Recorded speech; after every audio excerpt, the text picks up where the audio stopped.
Yeah, let's shift again now. Let's now shift from reliability to confirmatory factor analysis. All right, let me get out of here. If I want to get out, I'll do that. I'll close this one. And then I don't need to save anything. Then I start, I click here, and then I click here, and I click my desktop because everything is still there. Let's take reliability thing. Reliability. This is my data, my document. There we go. Once we get here, remember what we had? Our conceptual framework was improving community resilience through effective governance that was mediated by the community participation. So let's change all these things into scale variables now. We change all of them. Now that we are done with reliability, you can change all of them now into scales. That is your interval ratio scale of measurement. Perfect. You do that, you do that, you do that up until you've done that. Let me just stop here because this is demonstration purposes. Good. Now, what do you need to do? Why confirmatory? Okay, you come here, you click here on factor, and then confirmatory is here. As it says confirmatory factor, you confirm that the manifest variables belong to the latent variables. They belong to the very constructs. And by so doing, you are doing construct validity. Perfect, that you do. So now we said let the B1 up to this be effective governance. So you click here, you can change it.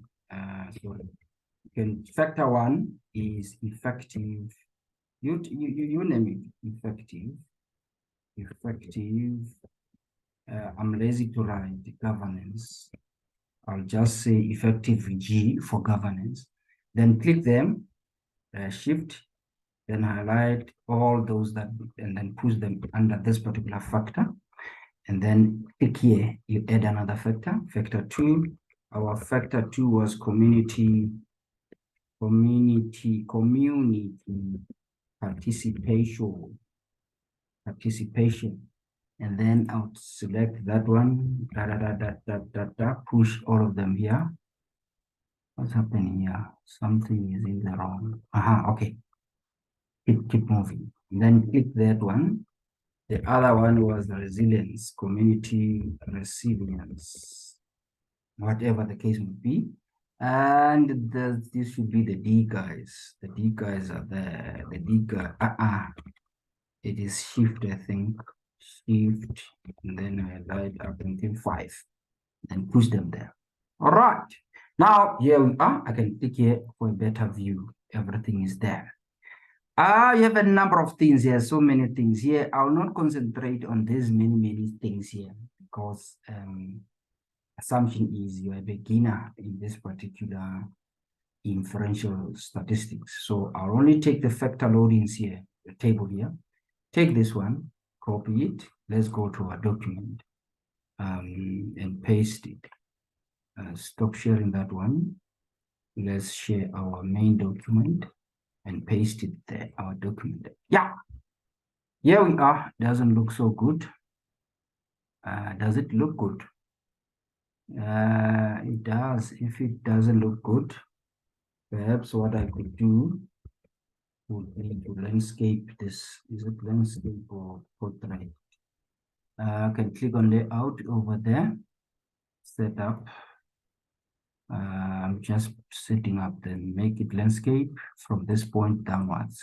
Okay, it only changed that page. And then I can now try to drag it and see if it cannot fit into single page. If it doesn't, click there. Okay, I think I should take it a little bit up. Is it going up? It has gone up, but it's still split. Perhaps I can click over there, go paragraph, minimize the spacing there, not multiple, but single, and then there we go. It is now fitted into a single space, which is good. Now everybody's thin. Oh no, don't paste this one, remove this one. This is an old one. Let me paste what comes from, no. undo. I'm going to my JSP. Where is my JASP? Ooh, disappeared into thin air. JSP, Jesus of the past. Where did I put it? All right, let me just copy it here.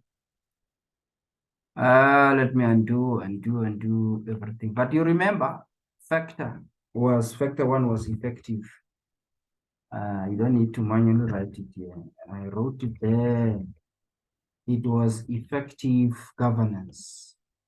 Let me be lazy. This was community participation,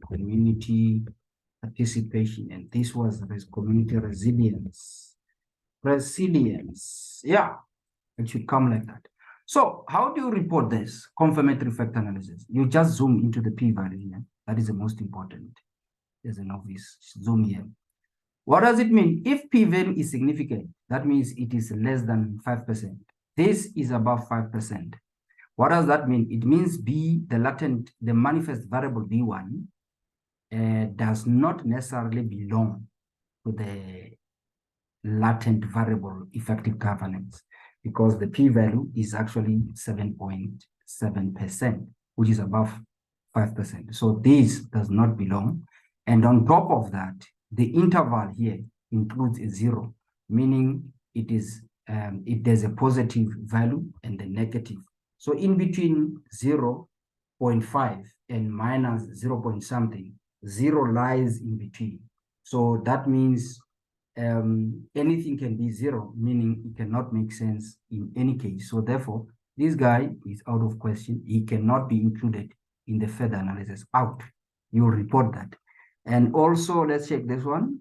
Non-significant, the same thing happens here. All right, the same thing here. The same thing. What about here? This is very significant. You can see that even the interval is positive, meaning everything is above 0. 0.1 is on the other side of your partition plane, and this is positive. These are positive, so that means this is significant, meaning this manifest actually belongs to the latent variable or construct effective governance. Let's look at this one. Not significant, even the interval airport. So look at this one, non-significant. The only variable, manifest variable that belongs here is this one. This is the only one that belongs. Otherwise, all these others must be discarded with your further analysis. Because this is an example, we would not necessarily get one manifest variable to define our latent variable. So because it is an example, that is why we are landing here. Check this one out. We check this one. This is 18%. This is non-significant. And even the interval includes a 0 that must be thrown away. This one is highly significant. Yes. This is a yes. No. This is a yes. So meaning all these two guys are actually measuring community participation. This is a yes, highly significant, less than 5%. It's a yes.